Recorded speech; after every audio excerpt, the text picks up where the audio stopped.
po sa bawat isa at sa mga kapatiran po natin na nasa kanila pong mga tahanan. Tayo po ay magsisimula na po sa ating pong prayer meeting tonight. At bago po tayo manalangin, let's all stand up. At tayo muna po ay magpupuri sa pamamagitan ng pag-aawitan. Papurihan ang Diyos, yan po ang ating pong unang aawiti. Papurihan ang Diyos. Okay, awitin po natin. Ating sambahin at purihin ang Diyos dahil isinugo ang mananakop. Ang buhay niya'y kusang inialay, pinto ng langit sa ati binuksan. Papurihan ang Diyos at sundin siyang tunay. Papurihan ng Diyos, tayo'y magkatuwaan. Lapit sa Ama sa ngalan ni Kristo, yamang sasalay, tinubos niya tayo.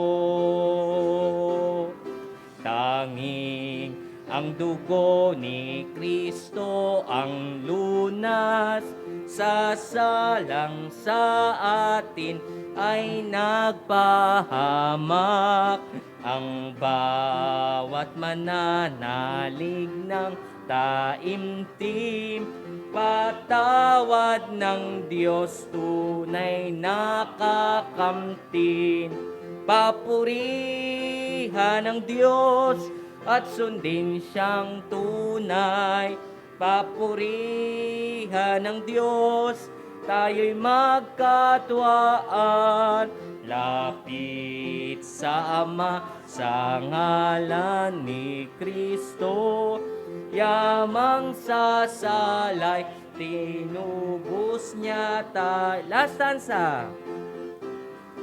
Bawat kaloob niya'y dakilang tunay, lalo na ang dulot na kaligtasan.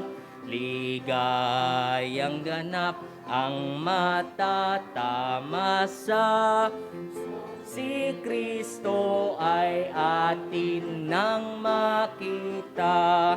Papurihan ng Diyos at sundin siyang tunay. Papurihan ng Diyos, tayo'y magkatuwaan.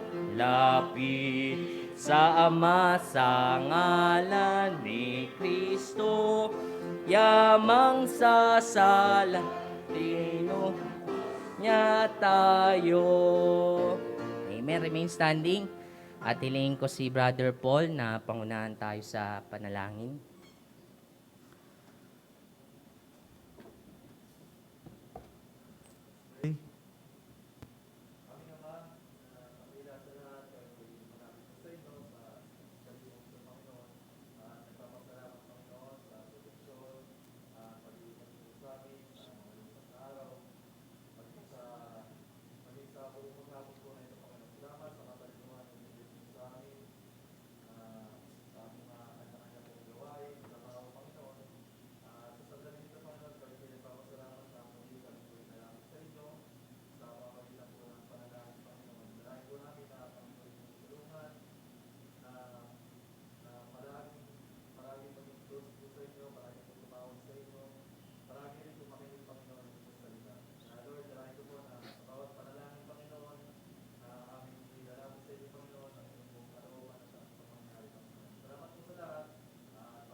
Amen. Sige po, pwede na po kayo makaupo at tayo muli ay aawit. Ang buhay ko'y laging iniingatan. Awitin lamang po natin yung first, second, and third stanza. Ang buhay ko'y laging iniingatan. Okay, awitin po natin. Ready, sing. Tunay na kay buti ng mananakop, si Kristo kong manunubos. Ang buhay ko'y laging iniingatan, dulot niya'y kagalakan. Chorus! Ang buhay ko'y laging iniingatan ni Kristong aking kanlungan. Di nagmamaliw ang kanyang pag-ibig, ako'y ligtas sa panganib. Ako'y ligtas sa panganib.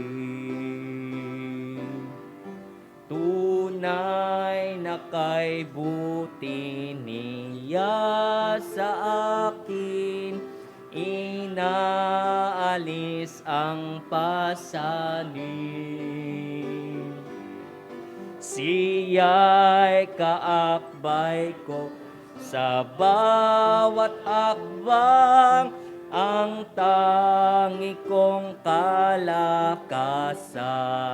Sabay-sabay po tayo sa chorus. Ang buhay ko'y laging iniingatan ni Kristong aking kanlungan. Di nagmamaliw ang kanyang pag-ibig, ako'y ligtas sa panganib. Ako'y ligtas sa panganib. Third stanza na po. Aaga ng biyaya sa araw-araw, kay Kristo ay nakakamtan. Sa aking puso'y lagi nang may awit, puri sa Diyos ng pag-ibig. Chorus!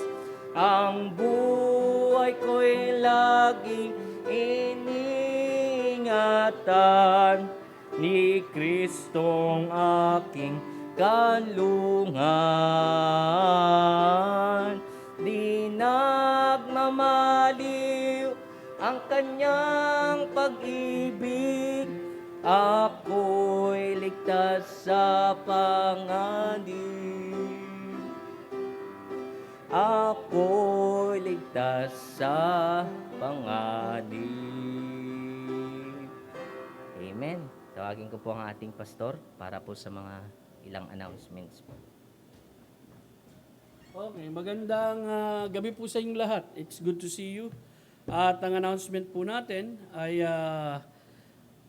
this coming Sunday ay tutuloy po natin yung lesson natin na ating napag-usapan, no? Yung Iglesia sa Antioquia.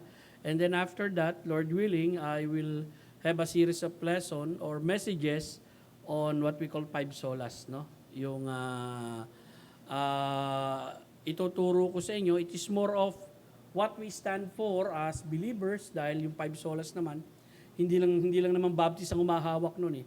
Actually, sa Baptist distinctive natin, mas refine yun, no? Ganun pa man, we share that with other Christian group also. So I hope and pray that it will be a blessing na malaman natin yung mga bagay na yan, no? Bilang tawag rito mga tamang mensahe na dapat mapakinggan at malaman ng mga Kristiyano. Okay? And also nagpapasalamat ako dahil naitawid natin last week yung ating pagbabanal na punan sa 3 services ng ating church, 2 sa umaga at isa sa hapon. Maraming salamat sa bagay na yan. And I'm thinking of having family day this coming August, hindi July pala, August, no? So ang ginagawa usually natin sa family day, we try to invite all the families and we take their picture. Kung hindi lang nagkaroon ng pandemic, malamang tuloy-tuloy yung ano natin. Kaya lang in a video form tayo kasi nagkakaroon ng session during that time.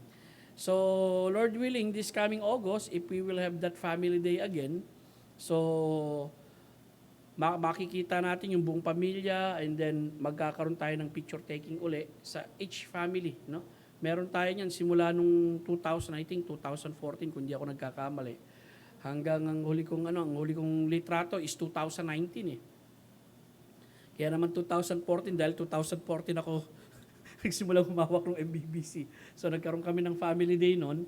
So gagawin po natin yan, Lord willing, this coming August, no? Lord, binawa ng Panginoong Diyos. At panulangin natin din patuloy na lahat ba kayo naka second dose na? Sunga family, na second dose na kayo? Si ate lang. Ikaw rin. Okay? So, may second dose ng Sinovac ngayon. Yung iba naman, first dose. Bukas siya, tayo ko kung Moderna eh. Ang isasaksak. So, sa amin, Sputnik B, mukhang naantala. Akala ko 24 kami. Inulan ng pagtatanong yung mayor namin, bakit walang dumating na bakit naantala, Kasi ang daming umaasa noong 24 na talagang second dose ng Sputnik B. Hindi ko lang alam kung kailan darating. Ayoko namang isipin, baka ulitin uli, no? Pero nag-order na yata. Antayin na lang namin yung pagdating nito. I hope dumating na nga para at least lahat kami sa family namin nasaksakan na. So, panalangin din natin, iba natin mga kapatiran, doon sa mga gustong magpasaksak, sana makakuha sila ng schedule, no? Ng masaksakan sila, at doon naman sa ayaw magpasaksak, wala tayong magagawa. Ayaw nila magpasaksak eh. Yun ang conviction nila. So we'll just respect them, no? We'll just pray that may the Lord continue to give them good health. At ganoon din tayo. Okay? Panalangin natin magkaroon tayo ng mas maiging physical na pangangatawan sa araw-araw, every Sunday, no? At ganoon din, sa pagpasok nga pala nitong rainy season, panalangin natin na sana kung babagyo man, wag matao ng Sunday, no? Dahil talagang ang hirap, pag natao ng Sunday, bumabagyo, talagang kagaya ng instruction ko noon, kung talagang bagyo at hindi tayo makakapunta sa church, lalo na nasa Marikina tayo, binabaha yung area, wala po tayong service, baka mangyari niyan, magsi-service na lang po tayo through video form, no? Sana hindi rin na blackout noon. Kung blackout, wala talagang ilaw, mangyayari niyan, talagang wala tayong choice. Kundi we will have our own worship time with our family. Okay? So far rin lang ang aking announcement. Is there any blessing that you want to share to us tonight? No? Wag ko kayo mahiya. May blessing ba kayo? Meron kayong prayer request. Mamaya, pupunta tayo sa ating mga prayer request na gustong ipanalangin. Of course, panalangin natin yung mga kapatid natin na palagi natin isinasama sa ating mga prayer request, yung mga kapatid nating may mga karamdaman. Of course, si Brother Alex, may cancer siya. Patuloy natin ang ginagawang paggagamot sa kanya, si Kuya Noy, si Kuya Pres, no? Yung continuous recovery niya doon sa kanyang operation sa cataract. At yung full recovery nito para luminaw uli ang kanyang mata. Ano pa? Meron pa bang karagdagan? Wala na kayong karagdagang pang... Nay, anong atin? Okay. Pag-pray ka na makatulog. Si Kuya President, isa sa problema yan, di makatulog. No? At minsan marami tayo siguro naiisip kaya hindi tayo habang tumatanda tayo, umiikli siguro yung pagtulog natin. O kaya nakakatulog man tayo, madali tayo nagigising. Okay? Nangyayari po yan. Ako, biniyayaan ako kagabi ng Diyos ng tulog dahil nung alas 9, may kinalikot akong trabaho sa bahay. Talagang pawis na pawis ako. Talagang tagaktak yung oil ko sa katawan. Yung mantika ko sa katawan. Pagkatapos sa trabaho, alas 10, tulog ako, nagising. Wala na akong ulirat. Nagising na lang ako alas 7. Ay, 7 na pala. Talagang, hindi ko alam kung nakapanaginip ako o what Blanco lang lahat Okay? So, yun po nangyari, no? So, kumbaga, napagod. Tapos, pag higa ko, tulog na talaga. Wala nang gising-gising ng madaling araw eh. Nagising na lang ako 7. So, panalangin natin, no? Yung pagtulog. Kasi actually, ang Diyos nagbibigay ng tulog talaga yan. No? At minsan, sabi nga, no? The sleep of the laboring man is sweet. Okay? So, as we work in the day, or sa isang araw naman, talaga napapagod ang katawan natin, nakakapahinga tayo at nakakatulog tayo. Of course, minsan marami tayong isipin, hindi tayo makatulog. Minsan, yung stress na tinatawag, yung hapo na yung katawan mo pero gising na gising pa rin ang isip mo. Yun yung stress, no? Para bang hindi ka dapuan ng tulog sa gabi. Yun ang stress na tinatawag. So, I hope and pray that panalangin nyo, lahat naman ng area sa buhay natin pwedeng ipanalangin eh. Pati tulog, pati panaginip, bigyan ka ng magandang panaginip. We can pray that to God. Hilingin natin sa Diyos yan. Okay? Ano pa po? Wala na? Okay. Okay, so with that, aawit tayo ng awit pagbati, magkakawayan tayong lahat, and then we will proceed with the message. And then, pagkatapos po nito, ay magsasama-sama tayo sa panalangin. And then kung may additional request pa po kayo, ipanalangin natin, no? Yung mga kapatiran natin, na sana'y ang ating church patuloy na mapuno mula rin sa ating mga kapatiran na bumabalik na at nakakapagsimba. Okay? Brother Mark.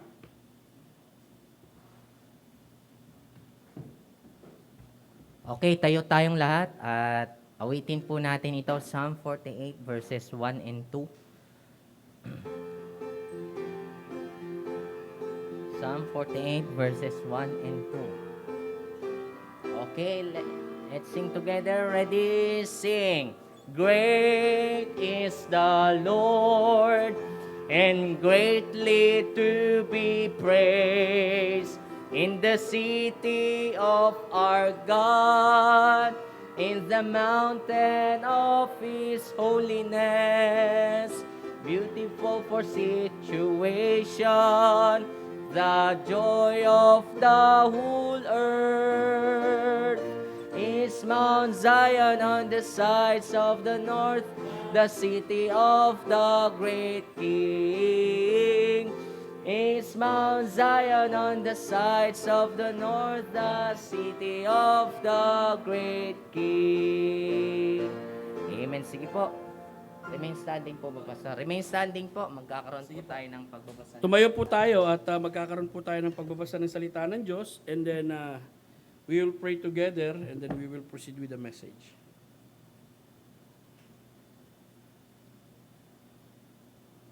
Okay. Actually, ang mensahe ko po ay talinhaga ng tusong katiwala. So magbabasa po tayo ng salitan mula sa Luke 16 hanggang Luke 16, 1 to, I think, 15, kung di ako nagkakamali. Okay, umpisahan ko muna sa verse 1. Si Jesus ay nagsabi rin sa kanya ng mga alagad, may isang lalaking mayaman, siya ay may isang katiwala na pinaratangang lumulustay ng kanyang mga ari-arian. Verse 2.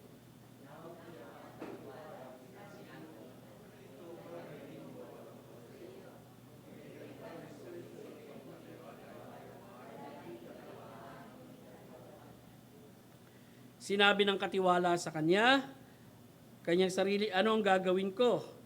Inalis na ng Panginoon ang aking pagiging katiwala. Hindi na ako makakapaghukay. Nahiya naman akong mamalimos.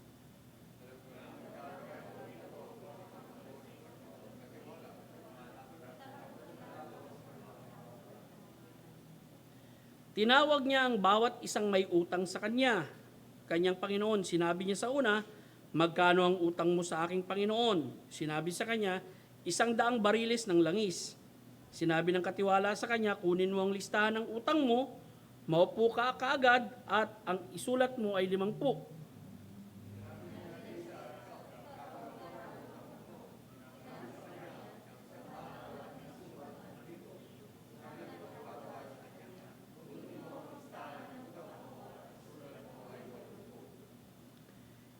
Ang hindi matapat na katiwala ay pinuri ng Panginoon sapagkat siya ay gumawang may katusuhan. Ito'y sapagkat ang mga tao sa kapanahonang ito, sa sarili nilang lahi, ay higit na tuso kaysa mga tao ng liwanag.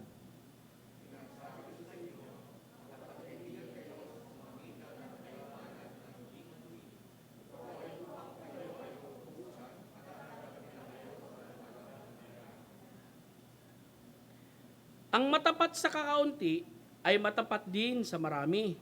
Ang hindi matuwid sa kakaunti ay hindi rin matuwid sa marami.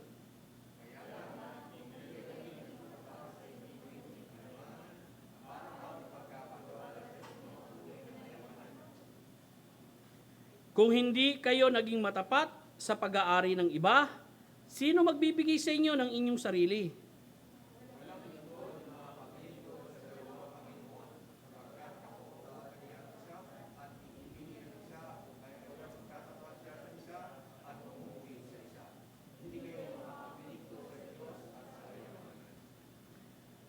Verse 14, ang lahat ng mga bagay na ito ay narinig ng mga Pariseo. Dahil sa sila ay mga maibigin sa salapi. Nilibak nila siya. Verse 15.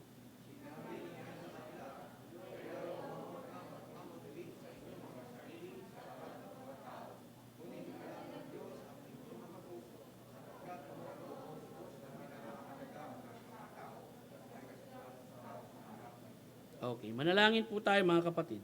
Ama naming Diyos na nasa langit, salamat po sa oras na ito, sa pribileyo na maituro ang mga magagandang talinhagang pinagkaloob mo sa amin. Patnubayan mo ko at magabayan sa pagbalangkas ko ng paksang ito. At ang dalangin ko, Ama, sa ngalan ng iyong anak na si Jesus, ang mga tagapakinig ng iyong salita, maging sa mga tagapanood namin sa kanilang tahanan, ay masundan ang mensaheng aming pag-aaralan. Ama, nais ka naming mawalhati. Salamat po sa oras na ito. Sa ngalan ni Kristo Jesus. Amen. Maupo po tayo. Mel, pakikuha nga yung papers. Okay. Magsisimula po tayo sa palagi ang kung sinasabi kapag mag-aaral tayo ng talinhaga. No? Yung first point. Tignan natin yung first point. Dahilan ng talinhaga. Bakit ito ibinigay? Lagi kong pinapaalala sa inyo, pag nag-aaral kayo ng pagtatalinhaga o ng talinhaga sa Biblia, kinakailangan malaman ninyo, bakit nga pala nagsalita si Kristo ng talinhaga? Bigla na lang bang sinabi niya itong kwento na ito? Of course, laging may dahilan yan. Ang nais kong makita ninyo na dahilan ng talinhaga, bakit ito ibinigay, ang mga talinhaga sa Lucas 16 ay konektado pa rin sa dahilan ng talinhaga sa Lucas 15. Kasi magkakonekta nga yan chapters 15 at 16. Napakahaba niyan.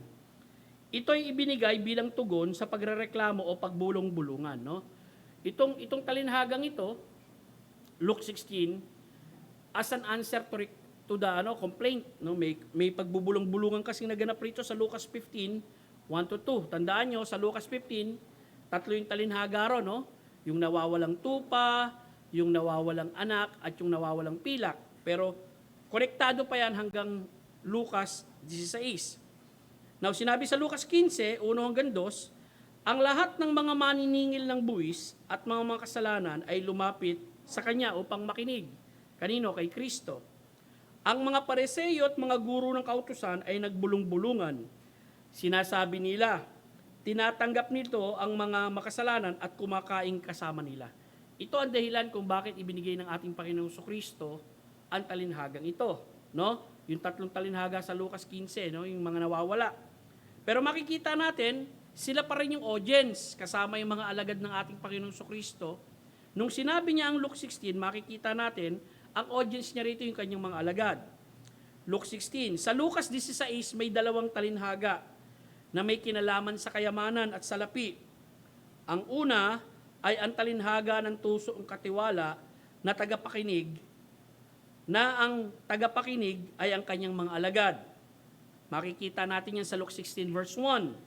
Sabi rito, si Jesus ay nagsabi rin sa kanyang mga alagad, may isang lalaking mayaman. Siya ay may isang katiwala na pinaratangan lumustay ng kanyang mga ari-arian. So sino yung audience na makikita natin? Of course, mixed audience yan ha. Pero makikita natin ang finokus ni Kristo upang ibigay ang mensahe patungkol dito sa tusong katiwala, walang iba kundi yung kanyang mga alagad. Bagamat nung oras ding iyon, ay pinakikinggan siya ng mga Pariseo at nililibak siya sa unang talinhaga niyang ibinigay. Nung ibinigay na ni Jesucristo, yung unang talinhaga, yung talinhaga ng tusong katiwala, tignan niyo yung reaksyon ng mga Pariseo. Ang lahat ng mga bagay na ito ay narinig ng mga Pariseo. Dahil sa sila'y mga maibigin sa salapi, anong ginawa nila kay Kristo? Nilibak nila siya. Okay, yun ang reaction nila sa unang talinhaga ni Jesus Christ. Next, ang ikalawang talinhaga, ang lalaking mayaman at si Lazaro. Lazarus and the rich man. Next week sasabihin ko, bakit itong Lazarus and the rich man ay talinhaga at hindi ito kwento na as if yung kwentong historical, may dahilan tayo niya na makikita natin sa Biblia. Huwag niyo muna ako i-debate ngayon. Kasi ang daming hindi nag-a-address nito na talinhaga ito eh. Okay? Natatakot silang i-address to na talinhaga ito dahil sinabi nila kapag talinhaga raw hindi totoo. Well, unang-una, nais kong malaman ninyo, doon sa talinhaga na ikinukwento ni Kristo, it illustrate the truth. No? Nagbibigay ito ng mga katotohanan. Pero dapat yung malaman kung ano yung context ng talinhaga. Okay? Bagamat may pinag-usapan dito patungkol sa impyerno, pero dapat nating malaman saan ba inilagay ni Kristo, in what context itong talinhagang ito. At sa Luke 16, makikita nyo may kinalaman yung issue sa kayamanan. Ang ikalawang talinhaga, ang lalaking mayaman at si Lazaro ay ibinigay niya bilang tugon sa ginawang panlilibak ng mga Pariseo sa unang talinhaga na sinabi niya. Sapagkat maliwanag naman na makikita na pinapahalagahan ng mga Pariseo ang kayamanan kaysa sa kautusan ng Diyos o ang mga kasulatan. Tignan niyo po. Basahin natin Luke 16. Itutuloy lang natin yung kanina ha. Ang lahat ng mga bagay na ito ay narinig ng mga Pariseo. Dahil sila ay mga maibigin sa salapi, nilibak nila siya. Sinabi niya sa kanila, kayo yaong mga nagmamatuwid sa inyong mga sarili, sa harap ng mga tao, ngunit alam ng Diyos ang inyong mga puso. Sapagkat kung ano ang lubos na pinahalagaan ng mga tao, ay kasuklam-suklam sa harap ng Diyos. Itong mga Pariseyong ito, ang pinahalagahan nila, yung kayamanan. Okay? At ito ang pagpapakitang tao nila. Kaya nga nililibak nila si Kristo eh. Kumbaga, ang gusto nilang mangyari kay Kristo, sino ka para kami sabihan ng ganyan? Eh, hindi ka naman mayaman eh. Kumbaga, wala kang karapatang magsalita sa amin ng ganyan kasi kami rich. Okay? So, yun ang makikita yung takbo ng utak ng mga Pariseo ng mga panahon na yon nung nagturo si Kristo patungkol sa kayamanan at kaperahan. Now, tuloy po tayo. Verse 16. Ang aklat ng kautusan, ang makikita nyo rito, ipinasok na ni Kristo yung kautusan, no? Ang aklat ng kautusan at ang aklat ng mga propeta hanggang kay Juan. Simula ng panahong iyon, ang paghahari ng Diyos ay ipinangangaral. Ang bawat isa ay nais pumasok dito sa pamamagitan ng dahas. Higit na madali para sa langit at lupa at lumipas, sa isang kudlit ng kautusan ang lilipas. Verse 18, ang bawat isang nagpapali sa kanyang asawa, nagbigay ng halimbawa si Kristo ng isang batas sa lumang tipan. May kinalaman sa moral law at ang ibinigay niyang batas, no? Yung may kinalaman sa batas noon at batas pa rin ngayon. Bakit? Issue ito patungkol sa relationship. Ang bawat isang nagpapali sa kanyang asawang babae at nagpapakasal sa iba ay nangangalunya. Ang bawat isang magpapakasal sa kanya na itinaboy ng asawang lalaki ay nangangalunya. And then verse 19, makikita nyo, may isang lalaking mayaman, nakadamit siyang kulay ube at pinong lino, namumuhay siya sa karanyaan araw-araw. Ito na yung istorya ng parable of the Lazarus and rich man. Anong context niyan? Makikita natin may context yan patungkol sa kayamanan. Okay? Usually ito kasi kinukuha to, ginagawang out of context at pinag-aaralan at talaga nagko-concentrate patungkol sa impyerno at Abraham's bosom. Next week, malalaman nyo kung nasaan yung Abraham's bosom. Wala sa ibaba yun. Okay? Pag-aaralan po natin yan at least, ngayon, meron tayong introduction para ma-appreciate ninyo na sa buong Lucas Kapitulo 16, may dalawang talinhaga doon na ang issue may kinalaman sa kaperahan, may kinalaman sa kayamanan. Pasok tayo ngayon sa ating second point, obserbasyon sa talinhaga. Yung binasa natin kanina, madali lang naman intindihin eh. Unang-una, makikita nyo dyan, May isang katiwala. Kapag sinabing katiwala, manager. Lahat po tayo rito manager. Okay?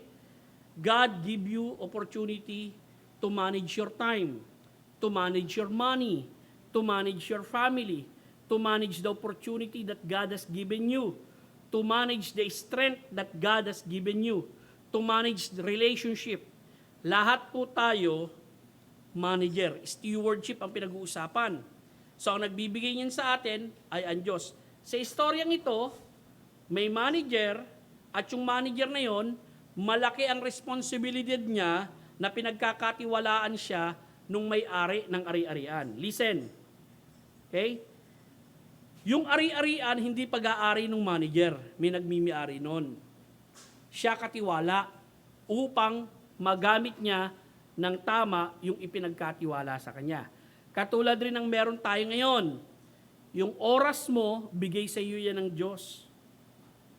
Binigyan ka niya ng opportunity na i-manage mo yan. Yung kalakasan mo bilang kabataan, bigay sa iyo yan ng Diyos. Upang ma-manage mo ng tama, yung kalakasan, yung talino mo, yung galing mo, yung skills na meron ka ngayon. Maaari, binigyan ka ng opportunity para ka mag-aral, na-develop mo, okay? Pinamamanage sa iyo ng Diyos yung mga bagay na yan. Kung meron kang sariling bahay, may negosyo ka, may pamilya ka, may anak ka, lahat yan, ang nagmimi-ari niyan, maging ng buhay mo, Diyos. Tayo ang katiwala. Hindi lamang yon. Alam niyo ba yung gospel? Ipinagkatiwala sa atin ng Diyos. Upang dapat alam natin kung paano gagamitin yung ebanghelyong ibinigay sa atin ni Kristo. So tandaan natin yung mga bagay na yan. And then, dumating ang oras, pinagbibigay sulit siya ng may-ari. At kung ikay katiwala, ay ba talaga magbibigay ng sulit ka. There will come a time, magsusulit ka. The same is true in application in our life. Kung minamanage natin ang family natin, anak natin, lahat ng minamanage natin, haharap tayo sa Diyos bilang katiwala balang araw at magbibigay sulit tayo. And then ang makikita natin sa istoryang ito, as we observe the story, habang may posisyon pa siya, no, dahil pinagsusulit siya at may paratang na nanlustay siya, habang may posisyon pa siya, hindi siya automatic na tinanggal, maaring may grace period pa, katulad nung, kasi may tinatawag tayo dun sa kumpanya, no, yung immediate termination. Bukas tanggal ka na sa trabaho. Yung iba naman, bibigyan ka pa ng grace period, 1 month ka pa. After 1 month, tanggal ka na sa trabaho. Kumbaga, hanggang katapusan ka na lang. Pero ngayon, 15, hanggang katapusan ka na lang. Well, ganun na nangyari dito. Bagamat pinagsusulit siya at alam niyang matatanggal siya sa trabaho, meron pa siyang grace period at nung oras na yon, may posisyon pa siya. Ang makikita natin dito, habang may posisyon pa siya, nakaisip ng paraan upang kung mawala ng trabaho, may tatanggap sa kanya. Kasi unang-una sabi niya, naku, patatanggal ako sa aking pagiging katiwala. Ayoko nang magtrabaho. Yung trabaho na sinasabi rito, hard labor. Yung naguhukay ka sa lupa, yun ang nasa isip niya, naku, ayoko nang magtrabaho na mabigat. Pangalawa, nahihiya naman akong mamalimos. Diba? Kumbaga, manager ako dati. Tapos mamamalimos ako, kakantan lang ako sa LRT, tapos mamamalimos doon. Nahihiya naman ako ng ganon. Sabi niya, ganito ang gagawin ko. Nakaisip siya ngayon ng diskarte, yung tinatawag natin, no? Anong nangyari ngayon? Pinuri siya ng Panginoon niya ang tusong katiwala sa kanyang ginawa. Bakit? Papasok tayo ngayon dun sa pangangaral ng Panginoon. Ito yung obserbasyon natin sa talinhaga. Okay? Simple lang obserbasyon natin eh. May katiwala, nalaman na ng lustay ng kanyang ng ipinagkatiwala sa kanyang ari-arian ng may-ari, pinagbibigyan siya ng sulit at alam niyang matatanggal siya pag nagbigay na siya ng sulit, pero may posisyon pa siya ng mga oras na yon, gumawa siya ng paraan kung paano isisecure yung future niya bago siya matanggal sa posisyon. Nang malaman ito ng kanyang boss, abay pinuri niya yung katiwala niya. Kasi gumawang may katusuhan yung kanyang tauhan. Okay? Ang pumuri sa kanya, yung may-ari ng ari-arian. Actually, ginamit ito ng ating Panginoong Jesucristo isang talinhaga hindi para isusog yung pandaraya sa kapwa. Okay? Titignan natin yung pangaral ng ating Panginoong Kristo. Kasi mula sa talinhagang ito, si Kristo mismo ginamit ito at binigyan ng pangangaral yung mga tao. Bigyan muna natin ng kahulugan.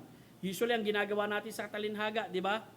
Una, dahilan kung bakit ibinigay yung talinhaga. Pangalawa, anong obserbasyon natin doon sa istorya? Kasi, pangkaraniwang istorya itong sa buhay ng tao na nangyayari. Pangatlo, ano yung kahulugan? Hindi po mahirap yung kahulugan ito dahil lang lagi ko sinasabi sa inyo, ang kahulugan ng talinhaga, isang sentence lang. Okay? Hindi po natin ito i-allegorize at lahat ng nangyari doon, lalagyan natin ng meaning. At ito po ang kahulugan nito. Maging pantas tayo sa paggamit ng oportunidad na ibinigay ng Panginoon, lalo nang may kinalaman sa kayamanan. Okay? Yan ang makikita natin sa buong istorya. Okay? And then, pagkatapos ng kahulugan, maging pantas tayo sa paggamit ng oportunidad na ibinigay ng Panginoon, lalo nang may kinalaman sa kayamanan. Number 4, ang pangaral ng Panginoon mula sa talinhaga. Kasi mula sa talinhagang ito, may makikita kang ipinangaral niya. At mula sa mga pangaral na yun, may mga prinsipyo tayong matututunan.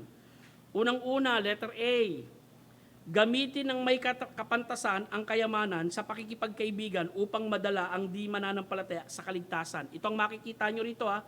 Gamiting may kapantasan ang kayamanan sa pakikipagkaibigan upang madala ang di mananampalataya sa kaligtasan. Ang issue pa rin dito, may kinalaman sa kayamanan na pinagkatiwala sa atin ng Diyos na kung saan maging pantas tayo sa paggamit nito nang sa gayon, balang araw, ang dividendo nito sa atin eternal.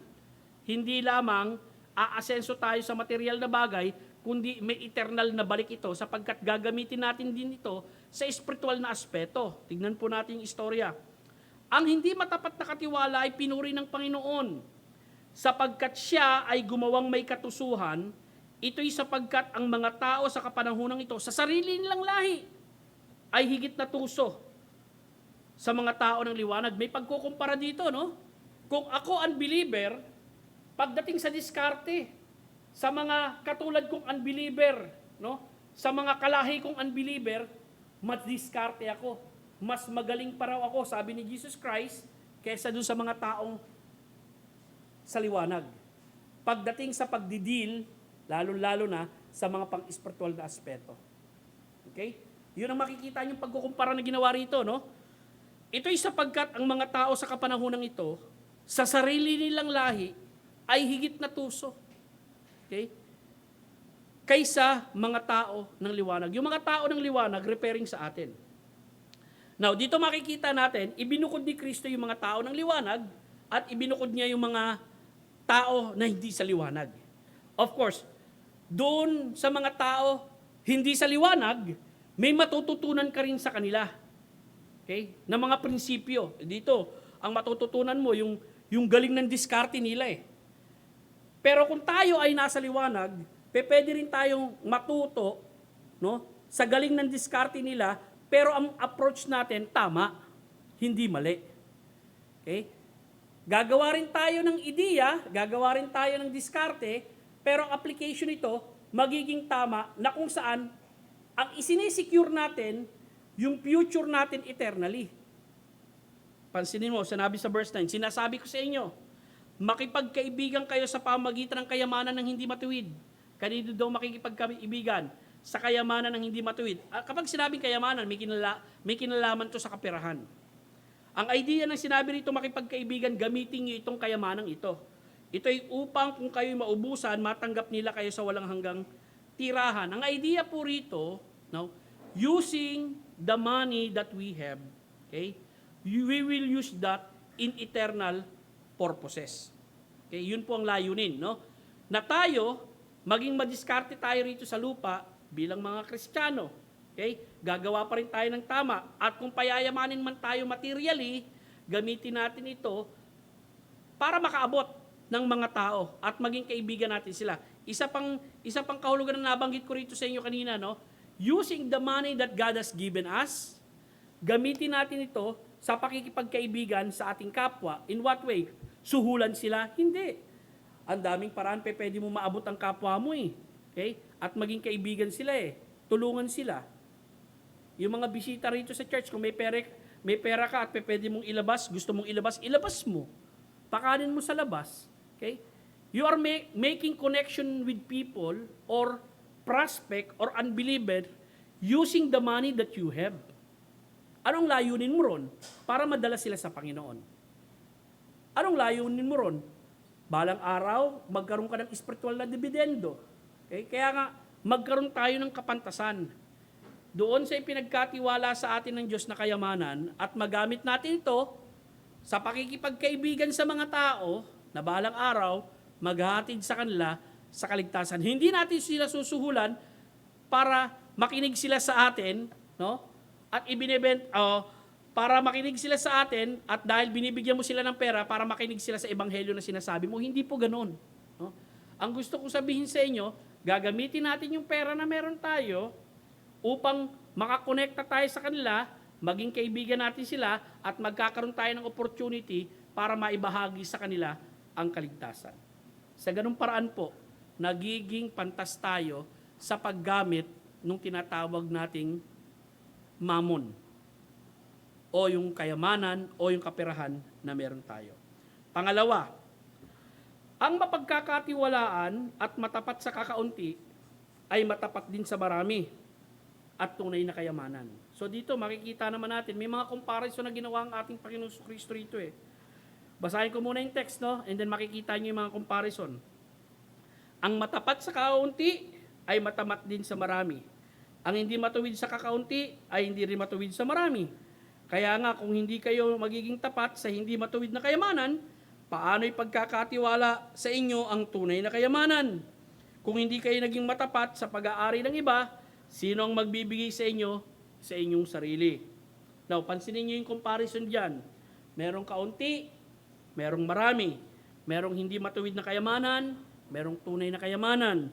Merong material na kayamanan, merong espiritual na kayamanan. Meron yung di sa'yo at meron yung sa'yo.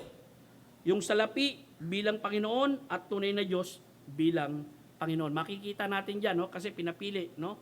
Na wag maging Panginoon yung salapi sa atin. So ano makikita natin dito sa ating pag-aaral? Ang makikita natin dito sa ating pag-aaral, using this comparison, nais ng Diyos kung ano ang pinagkatiwala niya sa atin, maliit man o malaki yan, maging matapat ka.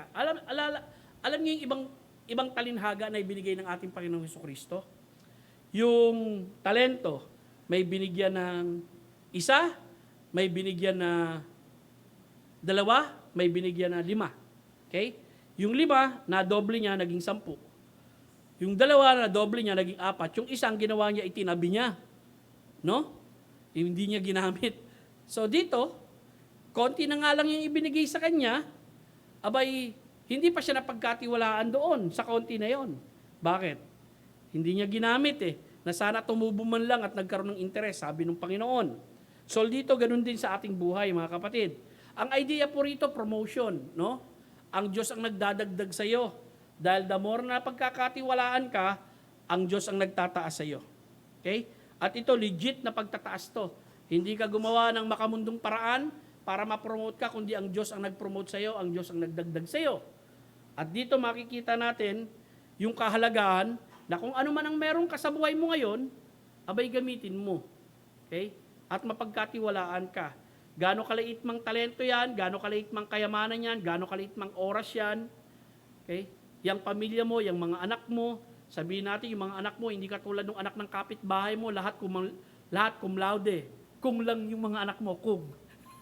Pero yung mga kapitbahay mo, puro cum laude yung anak.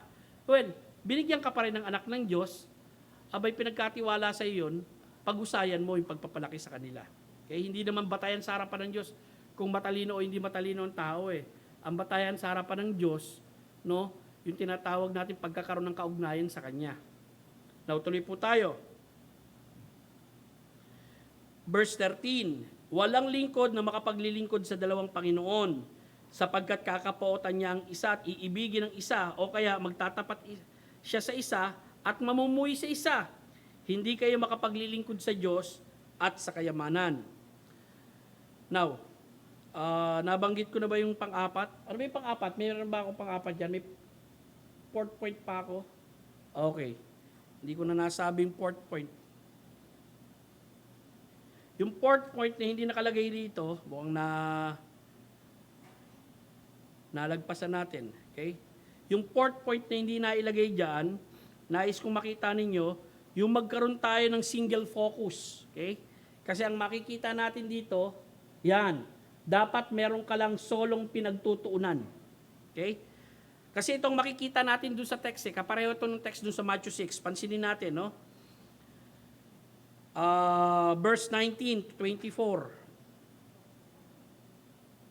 Huwag kayong mag-ipon sa inyong sarili ng kayamanan dito sa lupa na kung saan maraming tanga at kalawang. Yung tanga, uri ng insekto to ha.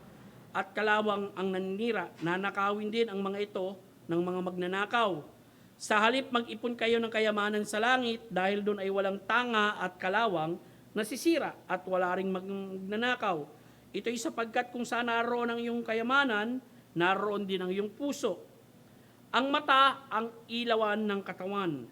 Kaya nga kapag ang malinaw ang iyong mata, mapupuno ng liwanag ang iyong buong katawan. Ngunit kapag masama ang iyong mata, okay, mapupuno ng dilim ang iyong katawan. Ang idea nito yung focus ng mata mo. No? At nais kung makita ninyo, yung tinatawag nating solong pinagtutuunan. At ang tamang solong pinagtutuunan nating lahat dapat walang iba kundi ang ating Panginoong Jesucristo. Verse 24, walang taong makapaglilingkod sa dalawang Panginoon, sapagkat maaring kapuotan niya ang isa at ibigin ang ikalawa. Maaring maging tapat siya sa isa at pawalang halaga ang ikalawa. Hindi kayo makakapaglingkod sa Diyos at kayamanan. Klaro po yan. Ha? Ibig sabihin, kung papipiliin ka, hindi pwedeng maging Panginoon mo ang ating Panginoong Jesucristo, in the same time, Panginoon mo ang salapi. Ang salapi o ang kayamanan ay po pwedeng maging alipin mo. Hindi ang salapi ang magpapatakbo ng buhay mo, kundi ang Panginoon mismo. So, papasok nga rito yung solong pinagtutuunan. Ang pagtuunan mo ng iyong atensyon, walang iba kundi ang Panginoon. Bakit? Kasi ang Panginoon ang magbibigay ng karunungan sa iyo kung paano mong gagamitin ng tama ang salapi na ibinigay niya sa iyo. Okay? Kung paano ka maging pantas dun sa kayamanang pinagkatiwala niya sa iyo pansamantala habang nasa sa lupa ka. Bakit? Kasi balang araw hindi mo naman yan madadala. And then, panglima, yung panglilibak na ginawa sa Panginoon. Okay? Ang makikita natin yan sa verse 14. Ang lahat ng mga bagay na ito ay narinig ng mga Pariseo dahil sila ay mga maibigin sa salapi. Nilibak nila siya. So makikita natin dito mga kapatid, no? Ang dahilan din ng paglilibak sa kanya, of course, nasa gasaan ng ating Panginoong Jesucristo yung ego ng mga taong ito. Dahil nga maibigin sila sa salapi, no? Naturingan mga religyoso sila, and yet hindi nila minamahal ang Diyos. Ang minamahal nila, lumalabas, ang pinapanginoon nila, walang iba, kundi yung mga kayamanan nila. Tandaan nyo yung mga Pariseo during that time, mayayaman yan, lalo ang pinakamayayaman dyan, yung mga nasa saserdote. Sapagkat yung mga saserdote, yung mga nangangasiwa ng templo. Okay? Aristocratic yon. Ang mga Pariseo din, during that time, may pinagkakakitaan din sila ng pera. May pinagkakakitaang pera din sila. At nais kong makita ninyo, during that time, nung marinig nila ito, na ang ating Panginoong Jesucristo ay nagtuturo patungkol sa salapi, okay? At hindi nila ito matanggap, dahil ang ating Panginoong Jesucristo, basa ang kanilang puso, nilibak nila ang ating Panginoong Jesucristo. Of course, sinagot sila ng ating Panginoong Jesucristo. Pansinin natin ang pagsasaway sa kanila ng Panginoon. Verse 15, sinabi niya sa kanila, dito makikita natin yung pagsasaway ng Panginoon sa kanila, kayo yaong nagmamatuwid sa inyong sarili sa harap ng mga tao. Anong makikita natin dito?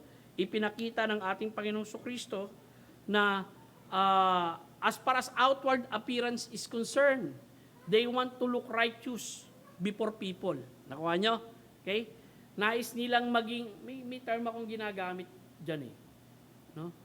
Yung masyadong ritualistic, holier than thou, and the same time, pakitan tao sa harapan ng mga tao. Pero hindi nai-impress ang Diyos sa kanila. Bakit? Ngunit alam ng Diyos ang inyong mga puso, sapagkat kung ano ang lubos na pinahalaga ng mga tao ay kasuplam-suplam sa harapan ng Diyos. Now, God is not impressed with this kind of people. Why? Kasi alam ng Diyos yung puso ng mga ito eh. At alam ng Diyos na itong mga taong ito, ang pinapahalagahan nila, yung kayamanan nila, imbis yung kautusan ng ating Panginoong Jesucristo. Imbis yung salita ng Diyos. Okay? At ang makikita natin dito, someday, okay, these people will be judged by God. Maybe, when people saw them, at yung mga tao na tumitingin sa kanila, na kung saan ini-impress nila, or anong tinatawag doon, papogi point sa kanila, nai-impress yung mga tao sa kanila.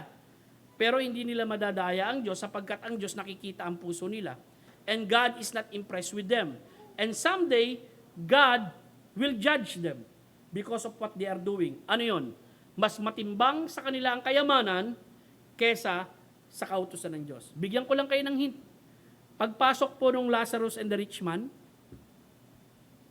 actually, makikita nyo ito dun sa dulong-dulong istorya. No? Makikita nyo yung sinabi ni Abraham, kung hindi nila pinaliwalaan ang salita ng Diyos. Bakit? Kasi ang makikita nyo rito, ang itinataas dito ni Kristo, yung salita ng Diyos. Kaya lang, ibang anggulo nga lang dun sa Lazarus and the rich man. Bakit? Kasi sa Lazarus dito, kayamanan versus kautusan. Okay?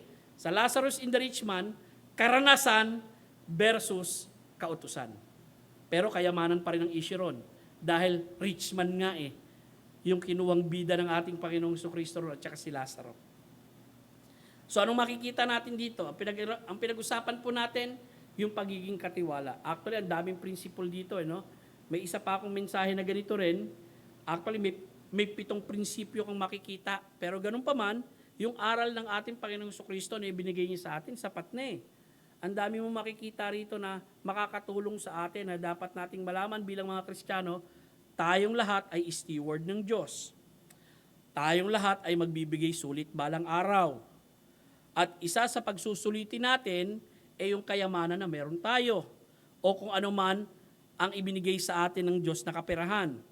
At mula sa kaperahan na yan, sangayon sa ating pinag-aralan, pwede pala nating magamit para makakonect tayo at magamit natin yun sa pakikipagkaibigan upang itong mga tao na magiging kaibigan natin, mahatira natin ang ebanghelyo. And using the money that we have, okay, we are reaching them by the gospel of our Lord Jesus Christ, balang araw magiging dividendo natin yung espiritual na kaligtasan nila. Okay? Pero kung tayo ngayon ay pinagkatiwalaan ng Diyos ng maliit na pera, abay maging matapat tayo doon. Dahil tandaan nyo, kung matapat ka sa kaunti, balang araw pararamihin niya ng Diyos dahil nakita ka niyang matapat, magiging matapat ka rin sa marami. Kung naging matapat ka sa material na bagay ngayon, sa mga espiritual na bagay, higit ka rin magiging matapat doon. At ang nais kong makita ninyo mga kapatid, no, ang isinusulong po rito na nakaturuan bilang mga mananampalataya sa atin, okay, maging pantas tayo. Maging mahusay tayo sa paggamit ng ipinagkatiwala sa atin ng Panginoong Jesucristo. Lalo-lalo na nung may kinalaman sa kayamanan. Okay, tandaan nyo, ang daming talinhaga ng ating Panginoong Jesucristo rito patungkol sa kayamanan. Bakit? Kasi nakita rin natin na ang isang tao, pwede niya maging Diyos ang kayamanan, hindi ang tunay na Diyos. Isipin mo, no? Hindi sinabi, hindi kinumpara na yung asawa mo magiging Diyos mo kaysa kay Kristo. Yung anak mo magiging Diyos mo kaysa kay Kristo. Hindi. Yung kayamanan na meron ka. Ito ang pinantatapat na pamalit mo kay Kristo. Doon po tayo pinag-iingat. Sana magkaroon tayo ng solong pinagtutuunan. Dahil kung pagtutuunan natin ang ating Panginoong Jesucristo, our Lord Jesus Christ will give us wisdom on how to manage the blessing that He has given us. Magandang gabi po sa inyong lahat. Maraming pong salamat. Antabayanan nyo next week. Maganda yung tatalakayin natin. Excited ako, no? Yung patungkol sa ikalawang talinhaga, yung patungkol sa Lazarus in the rich man. Okay? Bago po tayo magtapos, meron po ba kayong karagdagang ipapanalangin, mga kapatid? Meron ba kayong karagdagang gustong i-prayer request? Kapatid, may sakit, kakilala, kaibigan, panalangin nyo, no? May mga prospect tayo na gustong dumalo ng ating church.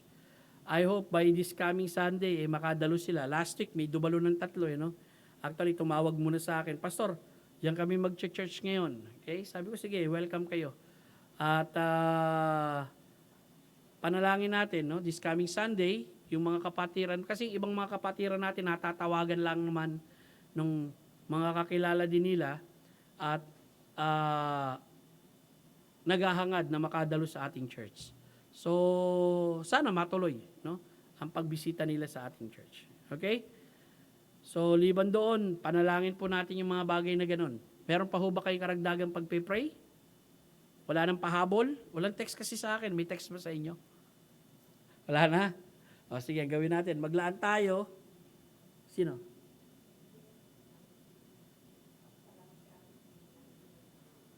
Okay, may pasalamat pala si Ate Jean, no? Gumaling yung kanyang pinsan. Okay, salamat sa Panginoon. Pinag-pray natin, no, sa tulong ng Diyos. Gumaling yung kanyang pinsan at I hope and pray that panalangin din natin, no?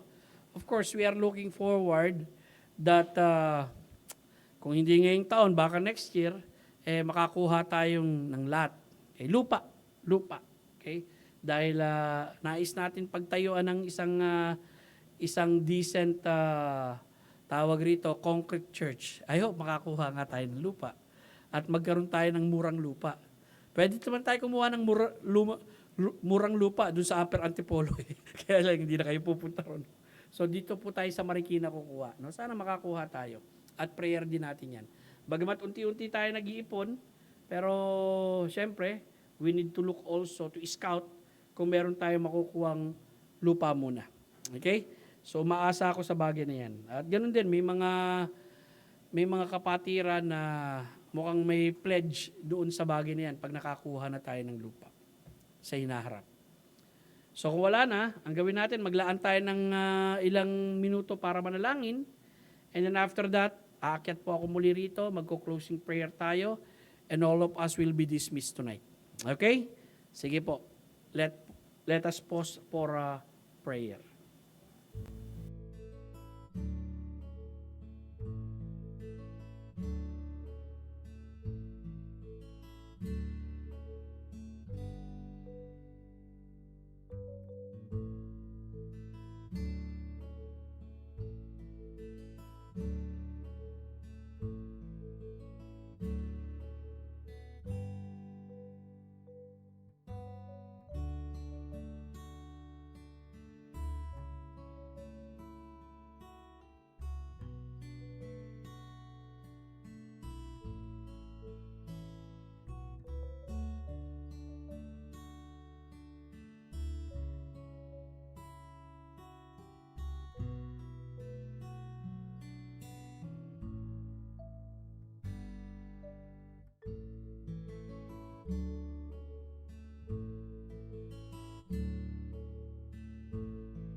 Okay, manalangin po tayo. Ama naming Diyos na nasa langit, marami pong salamat sa oras ito na ipinagkaloob mo sa amin. Tunay nga po, Ama, lagi mo ipinakikita sa amin mula sa iyong salita na kinakailangan maging mahusay kami ng mga katiwala. Mga katiwalang may kapantasan na ginagamit ang mga bagay na ipinagkatiwala mo sa amin bilang mga mananampalataya. At tulungan mo kami, Panginoon, sa paggamit nito, hindi para sa amin, kundi makapaghatid nawa ng kalwalatian sa iyong pangalan. At balang araw, Panginoon, pinakita mo rin sa aming pinag-aralan na kinakailangan higit naming pahalagahan ang mga pang-espiritual na aspeto ng aming buhay at sa buhay din ng mga taong naiimpluwensyahan namin. Salamat sa pagkakataong ito sa mga kapatid na narito ngayong gabi, Panginoon.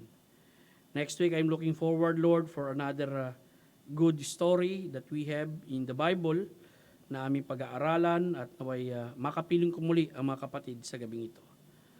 Ganon din ang mga kapatid na nakikinig sa kanilang mga tahanan. Dalangin namin, Panginoon, na dinggin mo ang mga panalangin na inihatid sa luklukan ng iyong biyaya, Panginoon, sa dakong ito. Lahat pong ito ay pinapanalangin namin sa iyo, Diyos, sa ngalan ni Kristo Jesus. Amen. Magandang gabi po sa inyong lahat at marami pong salamat.